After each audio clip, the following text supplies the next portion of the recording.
paused, so all I did is hit that button again. It's still going? No. Yes, it is. No. All right, hey, my name is Jonah Cannon. I'm a certified ASE technician. I also got an Associated Screen Automotive Technologies and many other things available to me. Get your hand off the microphone. And we're going to be changing the spark plugs on a 3.6 down here. 3.6L VVT. It's 2011 Town and Country. The Dodges and all the other ones are also the same. And we're going to be running back and forth, getting tools and whatnot have you. Hopefully we can get it done here pretty quick. We ordered some Bosch spark plugs that we're going to be installing. They are right here. The double platinum iridiums is make sure that's what you get for your vehicle. OE is actually a Champion spark plug, but I like that the Bosch, they seem to last a little longer, run a little better for you. So we're going to go ahead and get started here. The first thing we're going to do is we're going to pull off the cowl off the top of the engine, just pop it off that's available. Just 4 little buttons there. I'll make sure they're all there. Make sure your insulation's good, it's not chewed up. And we're going to just keep pressing forward here as we go through here. We also have, we got to pop off our intake down here. As you can see that down here. We got to pull that off. That is just a breather tube. I like to separate it so we don't break it or bend it. Just make sure that you pull it off very carefully, because I have had these break. They can get very brittle depending on how old your vehicle is. So we're gonna, next step is we got to take the breather box off. You really don't have to take that off as long as you just loosen these nuts up here. And but right here, I'll just pull some of this wiring off since we're here.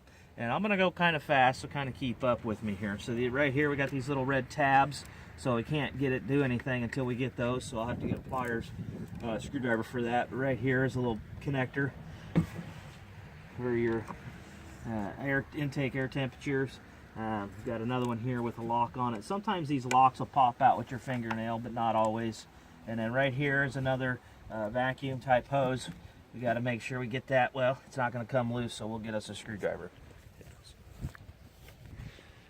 All right, so now we're going to pull this hose off. A hose pick or a screwdriver usually does the trick. A hose pick is usually best, keeps you from hurting anything if you can get up under there and just kind of pop it off. See there? Comes right on up. Boom, done. We can get that out of our way. So now we're going to pop these little tabs back. We're willing to come right on back. Sometimes they'll fight you. There, we got it. Now you just kind of push down here, get her to cooperate. Little tabs can be a pain in the keister. Alright, so we got that one. Let's just pop this one back. And we're gonna just kind of help it a little bit. Pull that off. Now, they say you can break these. I just cut these zip ties off, so we'll get a pair of dikes and snip those off. We got the hose off, got that off.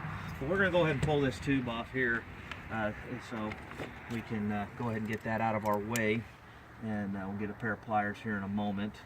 Let's see, 5/16 typical.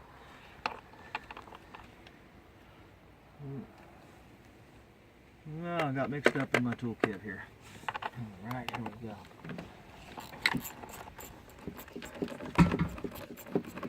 I got a little air ratchet I'll probably use when I start pulling that intake off a little more.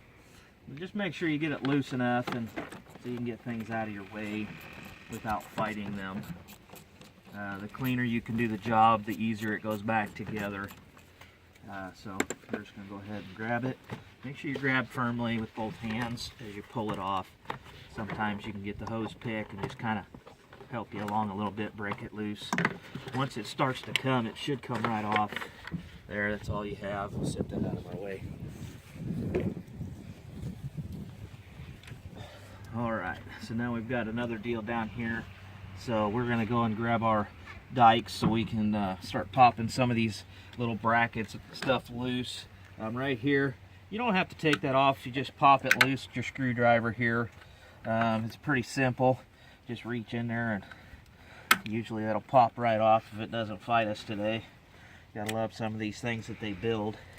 I don't think they really make it user friendly sometimes.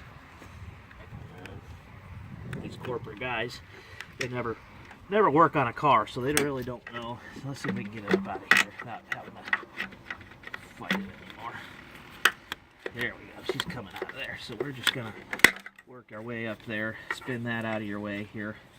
So now we're up. We got that out of our way. And I'm gonna go grab a couple more tools. Oh, no, don't kick it on yet. Okay, so we've cut these off with the dikes there. So now we can get our wire loom out of the way here. We just make sure you pop this down a little bit. You don't need to cut that tab off. That spins pretty freely. So now we can just kind of bring that up out of our way. Just get it stuck under there so it's not flopping back at you.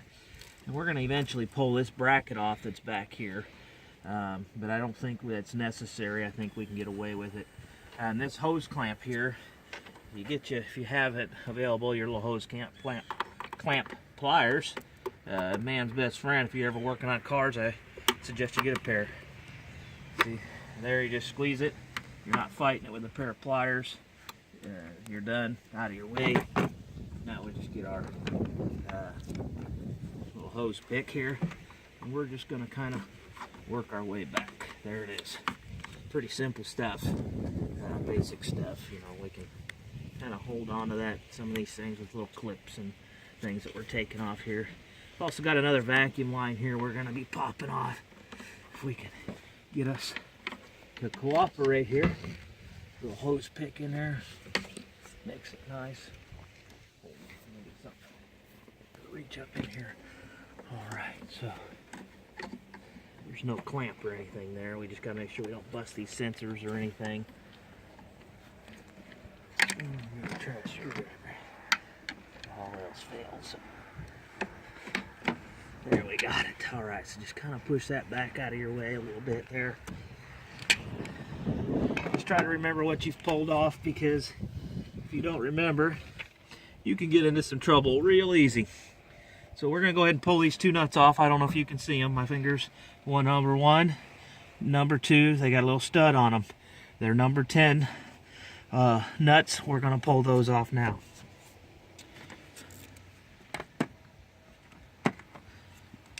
It's always nice to have a little kit available.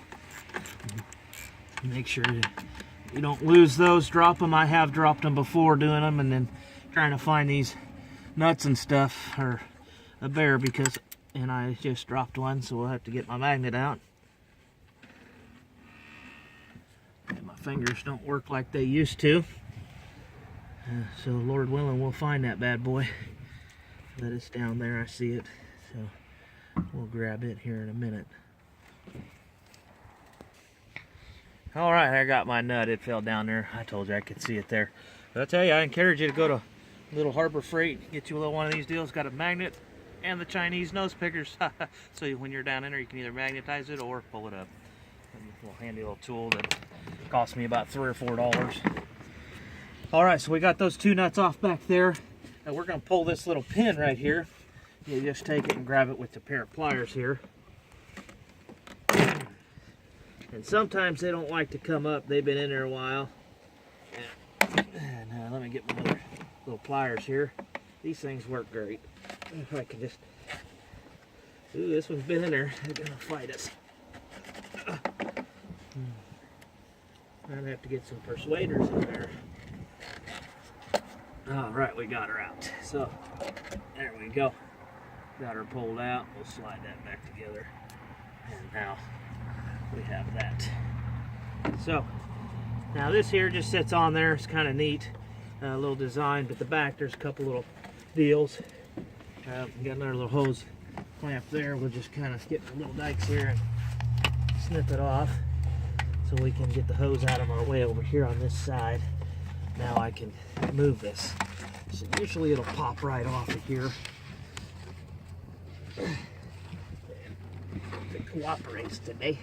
Some of them are kind of a pain. Behind there we go. So make sure your arms are protected pretty well when you do these. They can just open it up real quick. Some of the stuff, turn it just right, it comes out. Make sure you don't damage your little sensor. There. That's out of our way. Now, as you can see, I can get to my 3-back spark plugs over here. Let me show you real quick. Right there, and that's your back 3, 1, 2, 3 is available, easy access there. But as you can see right here, 1, 2, 3, Down in there's 4, 5, 6. We're going to pull those off. Always recommend that you replace your intake gaskets while you're doing these. So that way, if you tear one coming out, they're pretty cheap. When you go to the dealership, they're like $1, $2 a piece. It's worth spending that money. I used to say no, no, no, and after doing a few, you learn real quick that it is a little wise. So we're already halfway there to get the front ones out, and we're going to get our extension sockets set up here. I believe it's a number 8 that works there. We're right on there. So get the camera moved around there. So we're going to go ahead and try to break them. Yeah, they're pretty easy to break loose here. This is what they call the upper plenum. That's the only gasket you need. Just kind of leave them sit there. So they, I usually like to run them up just a hair, a couple threads, so they don't fall through when you're pulling them out and tear something, a gasket or something, catch a wire as you're coming up out. Typically that doesn't happen,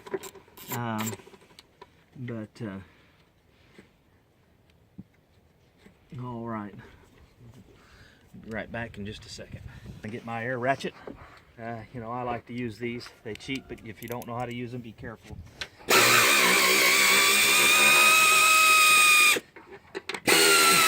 Makes the job a lot easier.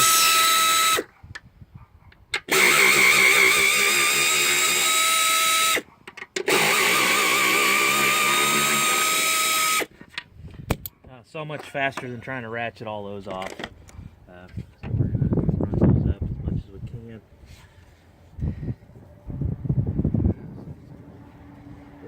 Something. Where it came from.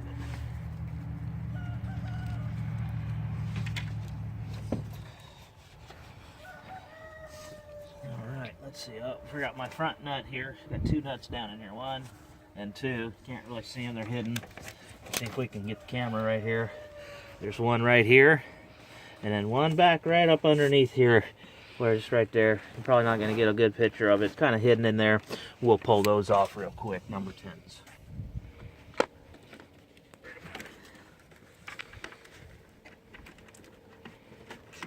Okay, we're pulling this off here. I'm gonna go ahead. Oh, just lost some sockets there, but you can go ahead and pull this radiator hose out of your way.